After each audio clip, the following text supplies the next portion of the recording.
When recording acoustic instruments, there are a ton of things I consider. First is, which genre are we recording? It really changes the way you need your instrument to sound and to be placed in the mix. For example, I record a classic guitar solo, I would record it in stereo, make it large. Today we record strummed guitars in a very dense mix. We are recording in mono and we will double track the guitars and pan them hard left, right and leave some space in the center for vocals and lead instruments. So it really depends on the situation you put that instrument in for how you record it. Next thing is listen to the instrument. Before positioning any microphone, you really have to listen carefully and hear the character of the instrument first. For example, you take an acoustic guitar, it's going to sound different listening from here, then listening from here, then listening from here. So you can just go there, listen how it sounds, and where it sounds good to your ear, it will most probably sound good to the microphone. So you can use this to choose the right placement. If you really don't know and you have an exotic instrument that you never recorded before, there's no shame in asking the artist if there is a certain microphone placement that he is getting best results with. So take advantage of their experience and learn something and use it for upcoming recordings.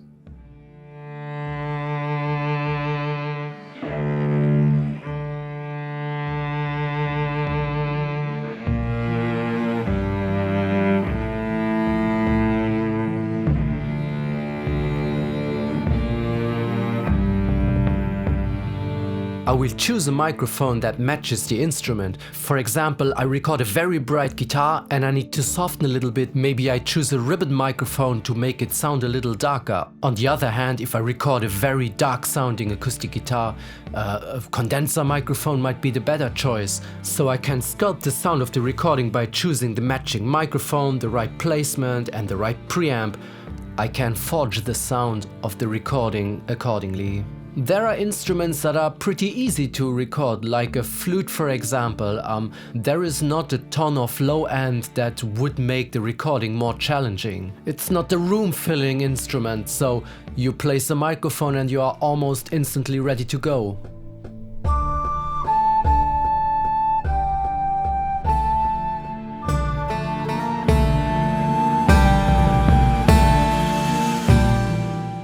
On the other hand, you take an upright bass or a cello or something, you have a lot of low end, you have to really record in a properly treated room if you want good results. The larger the instruments get, the more low end you have in the instrument. Some instruments are very complex in the way that they emit their sound. Let's take a violin for example. The placement of the microphone will be very critical. If you go, for example, right on top of the violin, you will have a lot of bow sound, you will have very much treble. So if it's too bright, you can back off the microphone and it will get a little bit darker. So you can use the mic placement as an EQ basically.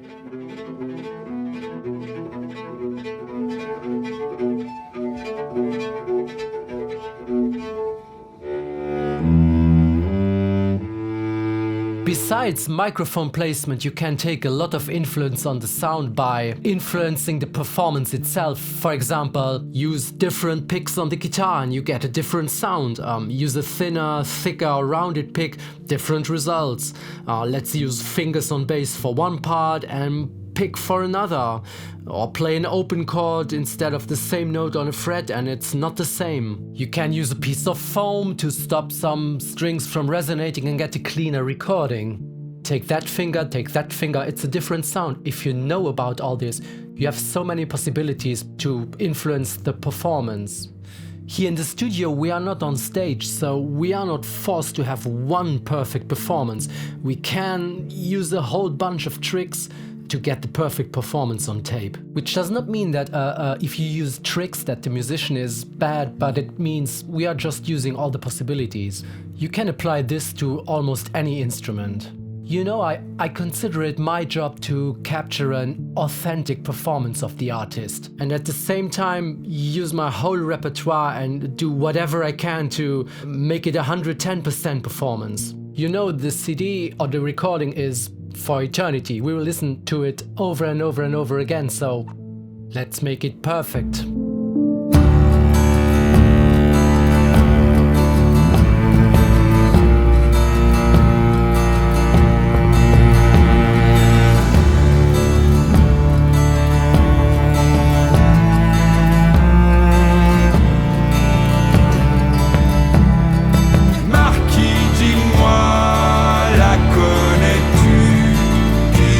Cette jolie dame, le marquis lui a répondu: Sire roi, c'est ma